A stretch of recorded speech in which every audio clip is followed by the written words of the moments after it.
건강과 취미 생활을 위해 운동을 즐기는 인구가 많아지면서 어깨 통증을 호소하는 분들이 많습니다. 모든 질환이 마찬가지겠지만 특히 어깨 통증은 초기에 발견하면 치료도 쉽고 빠르지만 조기 치료를 놓치게 되면 간단하게 치료가 가능한 질환도 회복하는 데 시간이 오래 걸린다고 합니다. 그래서 오늘 이 시간에는 대자인병원 박종혁 부원장과 함께 어깨 통증에 대해 자세히 알아보겠습니다. 다양한 원인에 의해 발생하는 어깨 통증. 정확히 아는 만큼 치료도 쉬워집니다.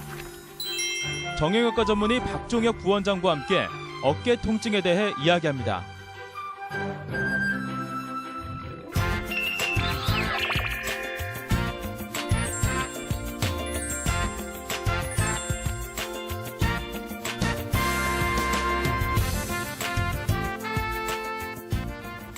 원장님 안녕하세요. 안녕하세요. 예전에 비해서 요즘은 어깨 질환을 앓는 환자가 주위에 많은 것 네. 같아요. 왜 이렇게 어깨 질환 환자가 많아진 건가요? 현대 사회를 살게 되면서 옛날에는 하체를 이용한 활동이 많아서 먼 거리도 걸어 다녔지만 요즘은 상체를 이용해서 운전을 한다든지 네. 컴퓨터를 사용하는 일이 많기 때문에 상체의 질환이 많아지게 됐습니다. 그 외에도 현대사회가 발전하면서 의료기술이 발전하고 옛날에는 모르던 질환들을 발견하게 되면서 요즘은 질환이 더 많아진 것 같습니다. 그렇다면 어깨에 통증이 있다라고 하면 무조건 어깨 질환이 있는 건가요? 어깨 질환으로서 회전근개 파열이라든지 충돌증후군, 동결견, 불안정성, 관절염 이런 질환도 있지만은 네. 그 외에도 목에서 있는 추간판 탈출증이라든지 근막 통증 증후군 때문에 어깨에 통증을 호소하시는 분들도 참 많습니다. 그래서 정확한 진단을 위해서 전문가와 상의하시는 것이 좋을 것으로 생각됩니다. 이 중년에 어깨가 아프다라고 하면은 보통 50견이다 이렇게 이야기를 하시는데 이 50견이라는 건 어떤 질환인가요? 오십견이라는 단어는 일본에서 유래된 단어입니다. 50살에 생기는 어깨 통증과 운동 제한이라는 말인데 네. 이것은 틀린 의학 용어입니다. 저희들은 동결견 또는 유착성 관절낭염이라고 말하고 이 동결견은 아직까지 원인이 밝혀지지 않았습니다.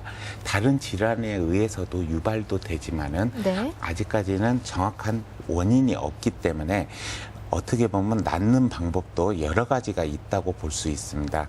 이것은 관절 내에 염증이 생기면서 낫는 과정에 섬유 물질들이 형성이 돼서 압력이 높아서 아픈 질환이기 때문에 이 압력을 낮추기 위해서 관절 내에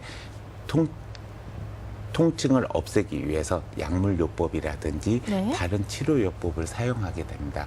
살짝만 부닥쳐도 심한 통증을 유발할 수 있는 질환으로서 다른 질환에 의해서 발생할 수 있기 때문에 정확한 진단이 가장 우선이라고 생각됩니다. 그러면 우리가 흔히 알고 있는 50견이라고 알고 있는 이 동결견 외에 또 어깨 통증을 유발하는 질환이 있을까요? 가장 흔한 또 하나의 원인 중에 하나가 회전근개 손상입니다. 네. 회전근개라는 것은 관절을 싸고 있는 네 가지 근육으로서 극상근, 극하근, 견각하근, 상원근이 있는데 이 근육들은 막으로 형성이 돼 있어서 일부분이 찢어짐으로써 근육에 통증을 호소하게 됩니다. 이 막이 찢어지는 것이 일부분일 때는 통증만 나타나게 되지만은 네. 많이 찢어지게 되면 근력의 약화라든지 어깨 운동에 제한이 오기 때문에 운동에 제한이 오는 것이 심해지면은 관절을 사용할 수가 없게 됩니다. 이게 너무 커지면은 다시 봉합하기도 어려울 뿐만 아니라 네. 관절염이 심해서 환자분들이 일상생활을 영위하기가 너무 어려워지게 됩니다. 우리가 지금 동결견과 회전근개 손상 이 두 가지에 대해서 알아봤는데요. 이 외에 또 어떤 어깨 질환이 있을까요? 흔한 다른 질환 중에 하나가 석회화성 건염이 있는데 이 석회화성 건염은 관절 내를 싸고 있는 아까 회전근개에 석회 물질이 끼이면서 염증이 유발하게 돼서 네. 그것이 신경을 자극을 해서 환자분들이 심한 통증을 유발하게 됩니다.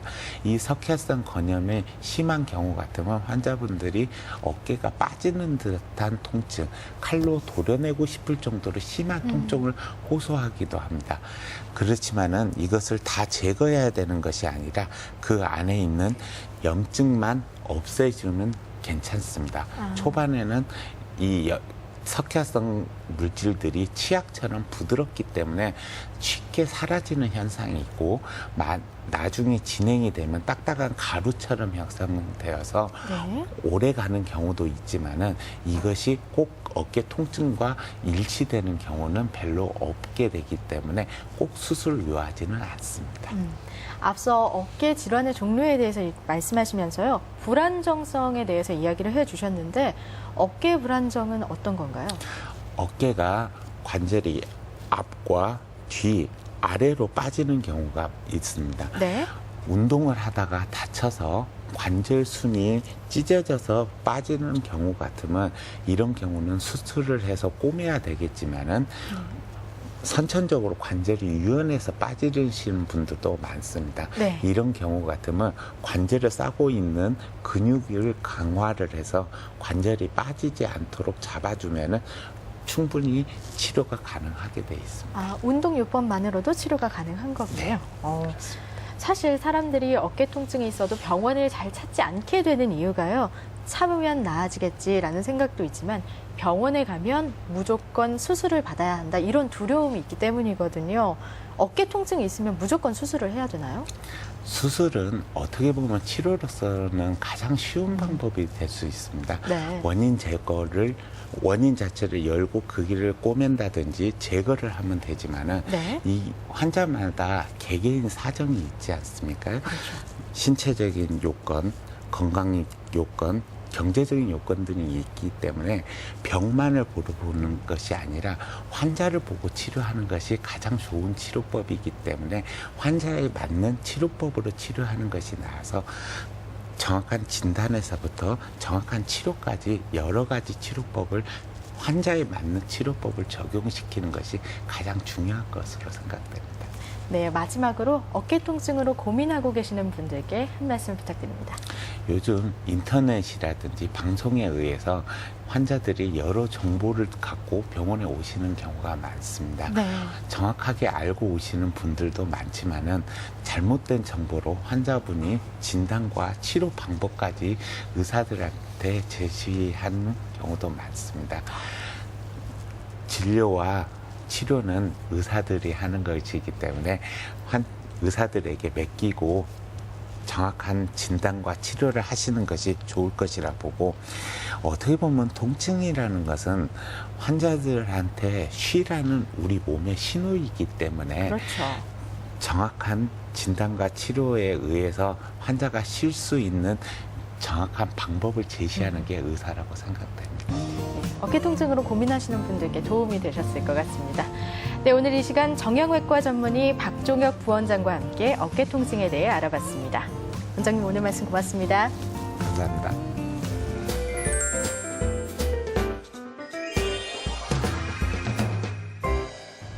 국민건강보험공단의 자료에 따르면 한국인 4명 중 1명은 소화불량에 시달리고 있다고 합니다. 하지만 증상이 있어서 내시경을 비롯한 각종 검사를 받아도 소화불량의 원인을 제대로 찾지 못하는 경우가 많은데요. 이런 경우 대부분이 신경성 위염을 앓고 있기 때문이라고 합니다.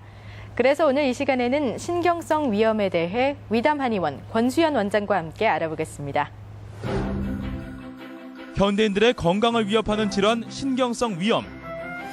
속을 치료해야 삶도 행복해집니다. 신경성 위염이라는 주제로 한의사 권수영 원장과 함께합니다.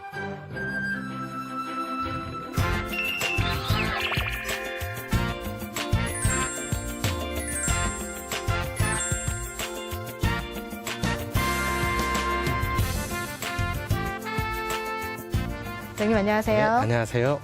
오늘 우리가 이야기 나눠볼 주제가 신경성 위염인데요. 네. 이 신경성 위염 어떤 질환인지 설명을 좀 해주셔야 될 것 같아요. 네, 신경성 위염을 설명해 드리겠습니다. 우리가 건강검진을 받다 보면 네. 내시경을 많이들 하는데요. 내시경을 보면 위염, 위궤양, 역류성 식도염 이런 진단을 많이 받습니다. 이런 진단을 받으신 분들의 증상을 대부분 보면 속쓰림, 소화불량, 식후 더부룩하고 가스가 차고 명치가 통증이 있고 네. 역류가 되고 이런 증상들을 호소하시는 분이 많은데요.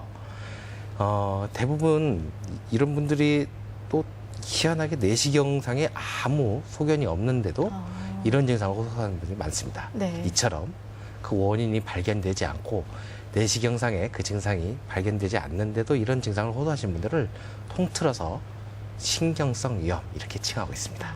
그러면 이런 증상을 앓고 있으면 신경성 위염이다 하는 특징이 있을까요? 신경성 위염의 가장 큰 특징은 내시경상 그 증상이 발견되지 않는 것이 특징이라고 할 수 있겠는데요. 네. 이 신경성 위염은 오랫동안 위장 질환을 앓고 있기 때문에 위장 질환이 생기면 약을 먹었다가 또 증상이 개선이 되면 약을 끊고 네. 또 먹으면서 또 증상이 개선되고 이렇게 먹고 끊고를 반복하게 되고요. 섭색만 주의하라는 계속 이야기만 듣게 됩니다. 네. 근데 환자분들이 이제 약을 먹으면 증상이 좋아졌다가 끊으면 다시 재발되고 그러니까 대부분의 환자분들이 나는 이게 낫지 않나 보다 하고 스스로 자포자기하고 포기하게 되는 그런 특징이 있는데요. 스스로 스트레스를 받거나 그러면 또 복통이 발생하고 자극적인 음식을 먹으면 소화가 안 되거나 속이 불편하고 네. 과식을 했을 때 괜히 쉽게 체하고 또 복통이 생기고 소화불량이 생기고 이렇게 만성적으로 질환이 오래 가는 특징을 갖고 있다고 볼 수 있습니다. 내시경으로도 발견이 안 되고 네. 증상만 들어도 이렇게 심각한 증상들이 있는데 네. 그러면 신경성 위염은 왜 발생하는 건가요? 신경성 위염은 결과적으로 위의 내시경으로 발견할 수 있는 그 점막 하에 여러 가지 찌꺼기가 끼어서 생기는 거라고 볼 수 있는데요. 네. 단순히 심적인 원인이 아니라 이런 찌꺼기들이 잘못된 식습관에 의해서 위의, 실질, 즉 내시경으로 발견할 수 있는 부분의 밑에 곳에 찌꺼기가 생겨서 발생한다 그렇게 볼 수가 있습니다. 네. 이렇게 찌꺼기가 쌓이게 되면 위의 운동 능력이 떨어지게 되고 그렇죠. 위에서 분비되는 위산, 소화효소 이런 분비되는 그 기능도 떨어져서 위장 자체가 갖고 있는 소화 기능, 그 본연의 기능을 못하기 때문에 이러한 증상이 생기는 거죠. 따라서 내시경으로 발견되는 이 점막만 보고 위장병을 치료하는 것은 수박 겉핥기식 치료가 된다고 볼 수가 있습니다. 네. 위장 아래에 있는 위장 자체의 실질을 치료함으로 인해서 그 근본적인 치료를 도출하도록 해야겠죠. 근본적인 치료가 필요하다 이렇게 말씀을 해주셨는데 그러면 어떻게 치료를 하면 될까요? 네, 위장의 점막하에 수년 내지는 수개월, 수십 년 동안 이런 음식물 찌꺼기가 쌓여서 생긴 이러한 신경성 위염은 결과적으로는 그 밑에 있는 그 찌꺼기들을 제거시키고 녹여주는 치료를 해야겠는데요. 네. 먼저 점막하로 흡수가 잘 되는 약을 투여해서 그 점막하에 있는 음식물 찌꺼기를 녹이고 배출시키는 치료를 해야겠죠. 네. 동시에 이러한 찌꺼기가 너무 오랫동안 누적이 되게 되면은 위의 외벽, 즉 위의 바깥쪽에 이러한 찌꺼기들이 굳어지고 쌓여서 하나의 벽을 형성하는데요. 저희는 그걸 담적이라고 표현을 합니다. 네. 네, 이러한 담적은 약물로만 치료가 되는 게 아니라 한방적인 침, 뜸, 아로마, 초음파 등의 요법을 통해서 이 바깥에서 직접적으로 녹여내고 없애주는 치료를 해야 합니다. 네. 보통 이런 치료 기간이 한 3개월에서 4개월, 수개월 정도 걸리는데 수년, 수십 년 동안 쌓여있는 이런 찌꺼기를 3, 4개월 안에 그렇게 없앤다는 거는 굉장히 훌륭한 치료라고 볼 수가 있겠죠. 그러면 말씀해 주신 것처럼 이렇게 위장 외벽에 쌓여 있는 담적만 제거를 하면 네. 신경성 위염이 낫는 건가요? 모든 질환에는 그 치료 시기라는 게 굉장히 중요하죠. 네. 이 신경성 위염도 초기에 오신 분들은 이처럼 담적만 쫙 제거를 해주면은 위장 자체의 기능이 활성화되고 위장의 운동이 살아나서 소화가 잘 되고 모든 질환이 개선이 될 수가 있겠는데요. 이게 오랫동안 아까 언급한 수년, 수십 년 동안 이렇게 이 찌꺼기를 누적시키고 쌓아오신 분들은 이러한 담적이 없어지더라도 위장의 운동을 도와주는 그 세포라든지 위장 네. 자체의 그 소화 기능이 살아나지를 않아요.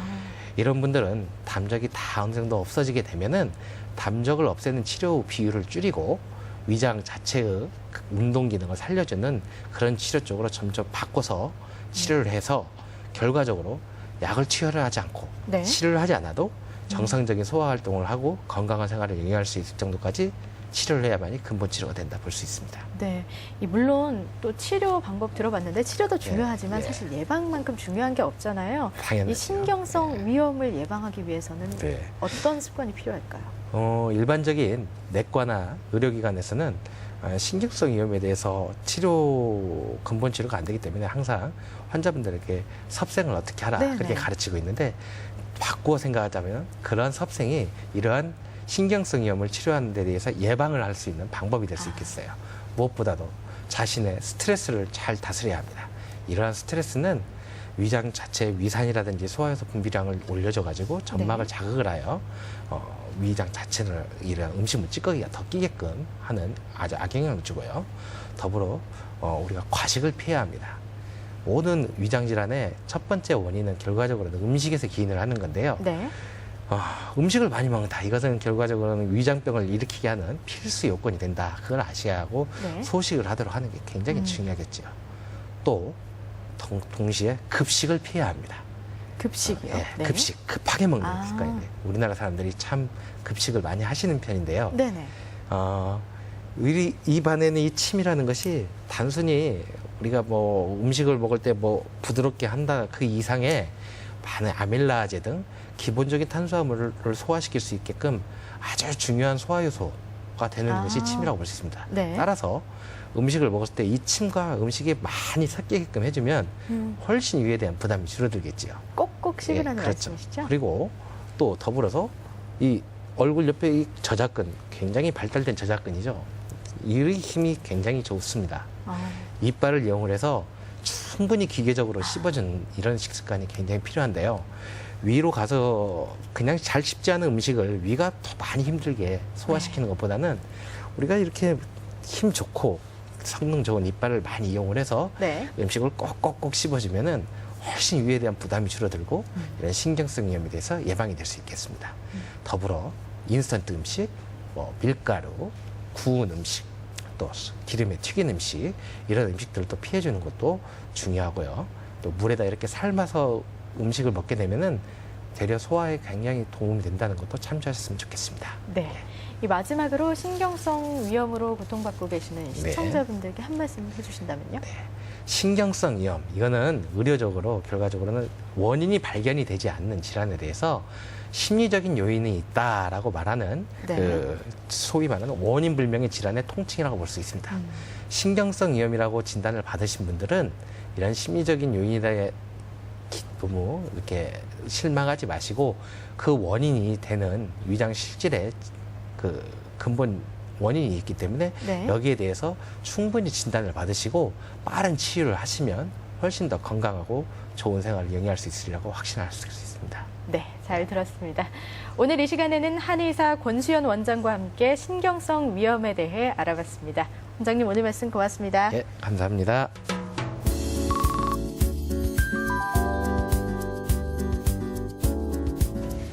고지서나 전단지만 수북했던 우편함에 어느 날 반가운 이가 보낸 편지를 발견했다면 기분이 참 좋겠죠? 바쁘게 살다 보니까 손편지를 쓰는 것보다는 문자나 전화로 이야기를 나누는 일이 많아졌죠? 그러면서 빨간 우체통을 보기도 쉽지가 않은데요. 이럴 때일수록 바쁜 일상을 뒤로하고 누군가에게 손편지를 써보는 건 어떨까요? 이 손편지를 통해서 사라지는 것들에 대한 소중함도 느낄 수 있고요. 또 정성을 담은 편지로 마음을 전하면 받는 사람도 기분이 좋아질 테니까요. 제가 준비한 소식은 여기까지입니다. 시청해주신 여러분 고맙습니다.